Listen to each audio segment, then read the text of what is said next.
Labrīt, dārgie radioklausītāji! Šodien jūsu uzmanībai piedāvājam pēdējo raidījuma Kā labāk dzīvot speciālu izlaidumu Ideju tenis. Mūsu viesi ir atraduši iespēju brīvprātīgā kārtā atvēlēt stundu sava dārgā laika, lai sniegtu ārtavu Latvijas 100-gades ideju radīšanā. Sākšu ar dāmu pa kreisi no manis, psiholoģe Kristiāna Lapiņa. Labrīt! Labrīt! Ar viņu kopā spēlēs rakstnieks Pauls Bankovskis. Labrīt! Savukārt otrā tīkla pusē, jo es atgādinu, ka visu nedēļu mums nav konkurentu un pretinieku, visi saspēlējas arhitektūras kurators Mārtiņš Čibilds. Labrīt! Labrīt! Un radošā tandēmā viņš ir kopā ar arhitektu pilsētplānotāju Tomu Kokinu. Labrīt! Visi mūsu spēles dalībnieki ir nesautīgi atsaukšies piedalīties, un mēs jau iepriekš viņiem par to pateicamies. Paldies jums! Kā darbojas Latvijas Zaļā zelta banka? Mēs piegājām diezgan burtiski. Ja banka, tad bankā ir arī bankas produkti. Protams.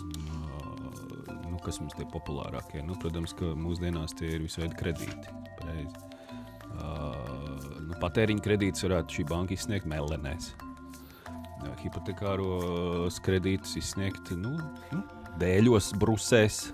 Mēs pievienojam to, ka cilvēks, piemēram, ja viņš ir, viņam pieder koks, vai arī viņš viņu iestāda. Katram cilvēkam vajadzētu. Jā, katram cilvēkam vajadzētu. Tas ir viens no darbiem labajiem, kas dzīvē ir jāizdara. Tātad viņam ir šis koks, un viņš to koku varētu ieķīlāt. Tas nozīmē, ka viņš var fiksi dabūt naudu. Ātrais kredīts. Mēs esam gatavi sākt otro setu. Otrā tēma – runāsim par laiku.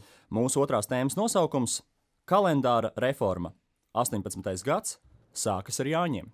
Kas katram Latvijas iedzīvotājam, gatavojoties 100-gadēji, jāiesāk un jāpabeidz savās mājās līdz nākamā gada Jāņiem?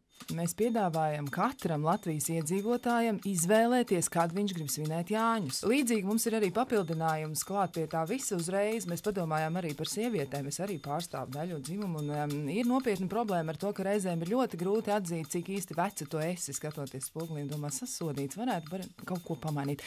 Un mēs piedāvājam arī Latvijas iedzīvotājiem katram brīvi izvēlēties sev dzimšanas gadu. Iespējams, ka viņš arī var to mainīt vairāk kārt dzīves laikā. Un sevišķi šādu privilēģiju mēs varētu piedāvāt sievietēm. Vēl jau Jāņi ne tikai saulgrieži, bet, būsim godīgi, tā arī ir vārda diena. Arī, jā. Jā, un līdz ar to arī savu vārda dienu katrs var izvēlēties. Ne jau tikai Jāņus, bet arī citu vārdu īpašnieku var izvēlēties, kad vien viņi vēlas. Mums ir jāatbild uz galveno jautājumu. Un tas ir? Kam tas ir izdevīgi? Un atbilde ir skaidra. Mums tas ir izdevīgi. Ņemot to mūsu sākotnējo ideju par katra tiesībām izvēlēties, kad tad viņš grib šo jauno gadu Jāņos svinēt, kurā dienā.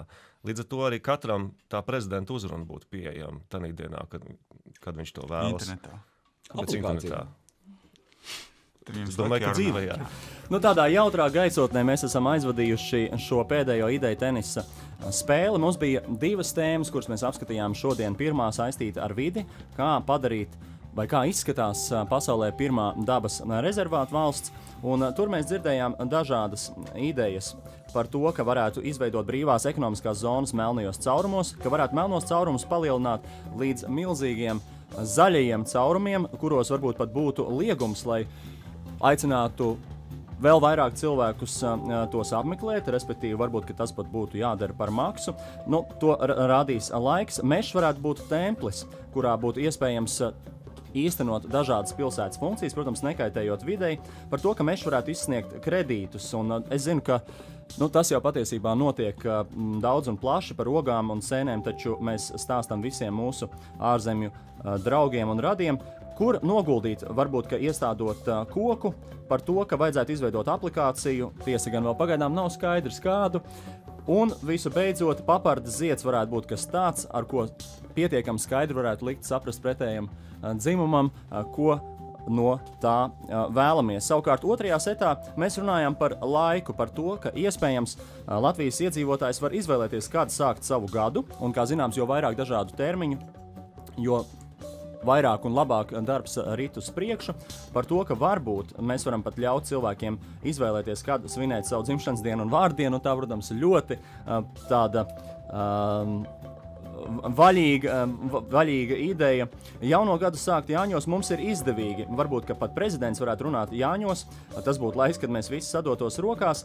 Jā, Iespējams, ka 5 dienās var izvēlēties kādu savus svētkus svinēt, varbūt pat ieviest laika kvotas un veltīt vai dāvāt savu laiku citiem. Jaunais gads varētu būt ļoti labs turisma objekts vai galamērķis, ja tas notiktu Jāņos.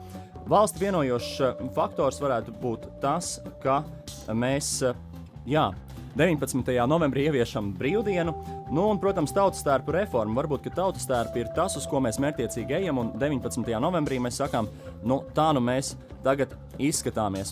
Ar šo arī noslēdzam mūsu šī gada ideja tenisa spēļu sēriju, un es vēlreiz pateicos mūsu šīs dienas spēlētājiem, psiholoģijai Kristiānai Lapiņai, rakstniekam Paulam Bankovskim, arhitektūras kuratoram Mārtiņam Ķibildam un arhitektam pilsētplānotājam Tomam Kokinam, kā arī visiem pārējiem 16 viesiem, kas atrada laiku nedēļas garumā spēlēt pie mūsu pingponga galda un dalīties ar savām idejām par Latvijas 100-gadi.